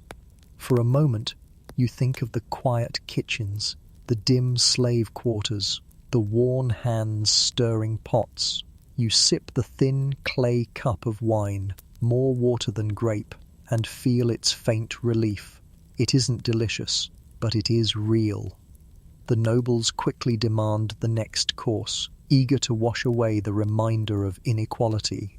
The hall grows noisy again, but your thoughts linger on the humble stew, heavier than any rich dish you've tasted tonight. The memory of the servant's stew lingers heavy on your tongue when the atmosphere in the hall shifts once more. The torches are dimmed slightly, musicians soften their strings, and the servants step in with trays that feel different, solemn, not celebratory. On them are small bowls and platters, not of delicacies for amusement, but of food meant for ritual, offerings to the gods. The laughter dies down, replaced by a low murmur as even the rowdiest senator knows better than to mock this part of the feast. The mainstream fact sets the stage. Religion and dining were inseparable in Rome. Offerings of wine, bread, cakes, and meat were placed before household shrines, temples, and altars before being consumed by the living. What you see now are remnants of that tradition, simple foods prepared with care, symbolic rather than indulgent. A servant sets down a clay plate of flatbread sprinkled with salt beside your couch, along with a small cup of unmixed wine, dark and potent. You take a cautious bite.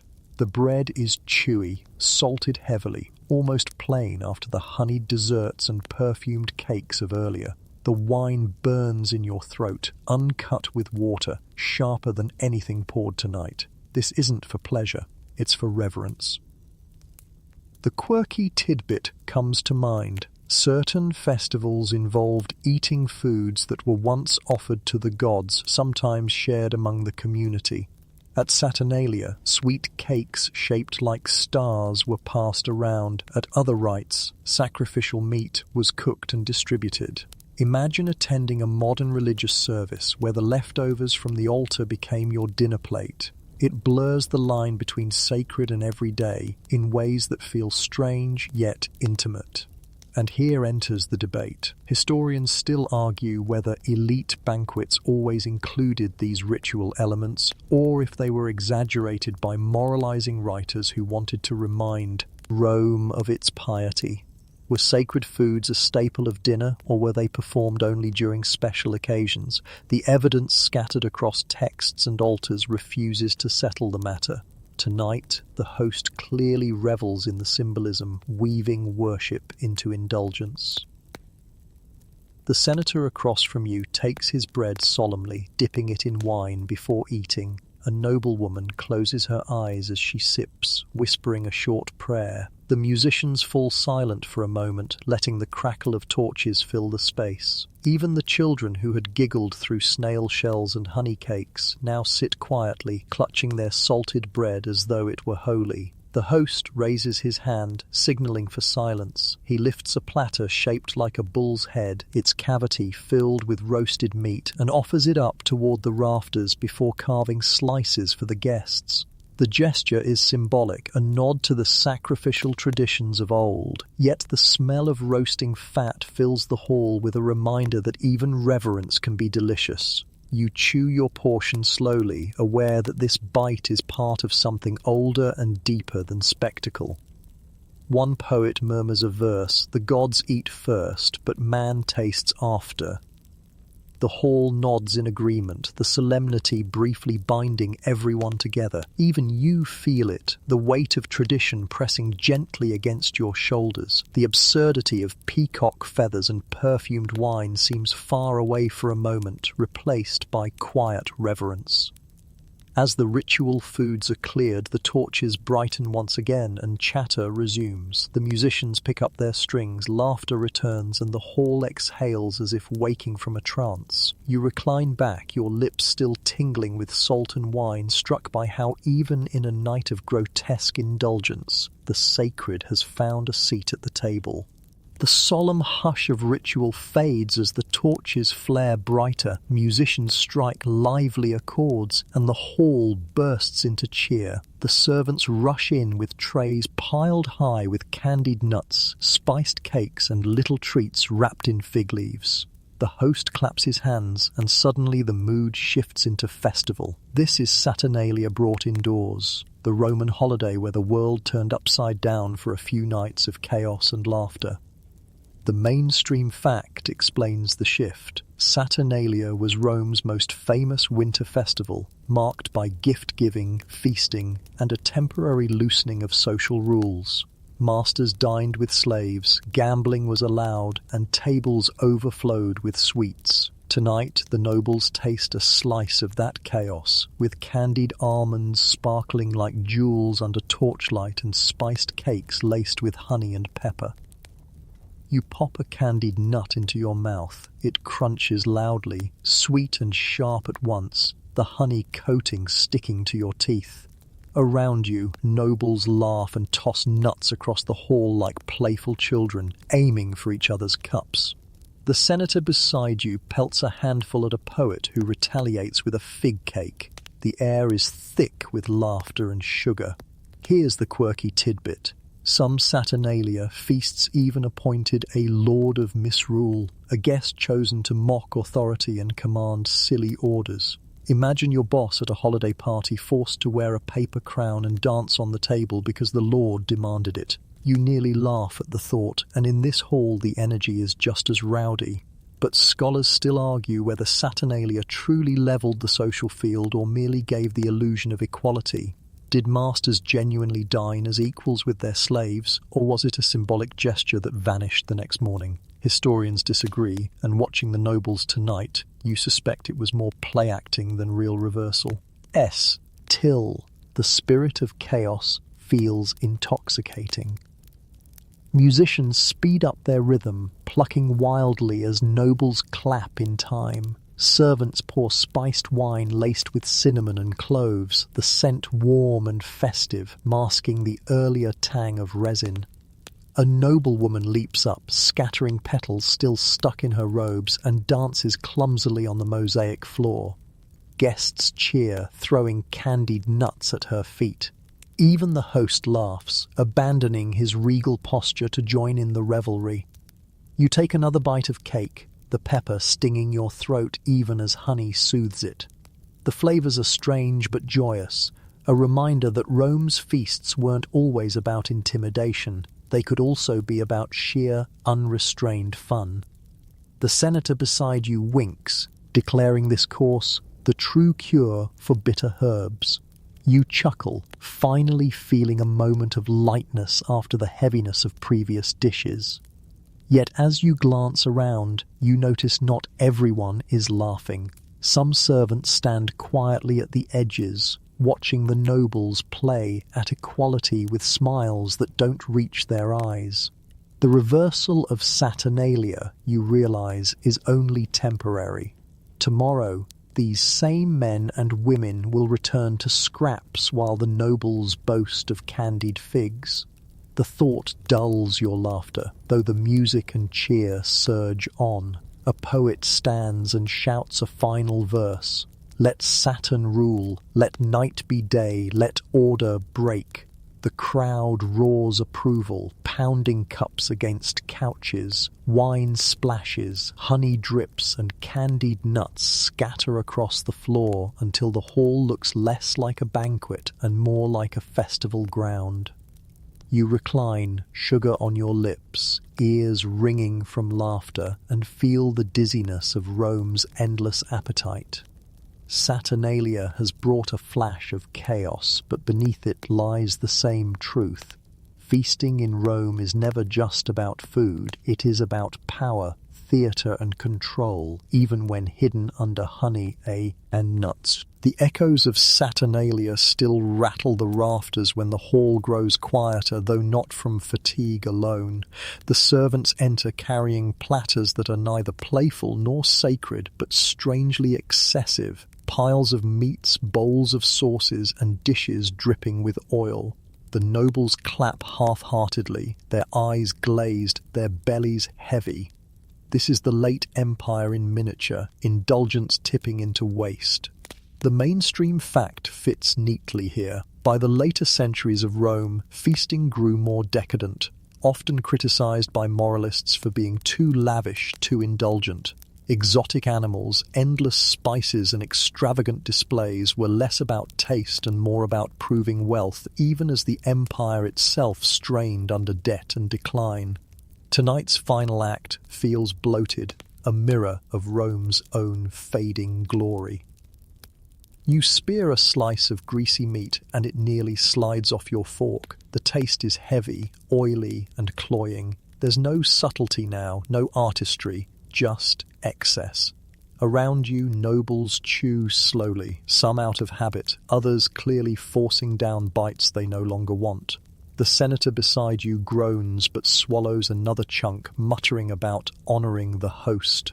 Here's the quirky tidbit. Some writers joked that Roman banquets became so overstuffed that dishes were recycled mid-feast, half-eaten peacocks refeathered, leftover stews disguised with new spices. You imagine a noble lifting his plate to discover yesterday's dinner in new clothes. You nearly laugh, though your stomach protests with each swallow.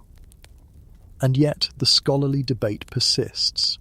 Historians still argue whether these descriptions of decadence truly reflected everyday elite dining, or whether satirists exaggerated to criticize Rome's decline. Were nobles genuinely drowning in sauces and oil, or was this caricature a way to moralize about empire's downfall?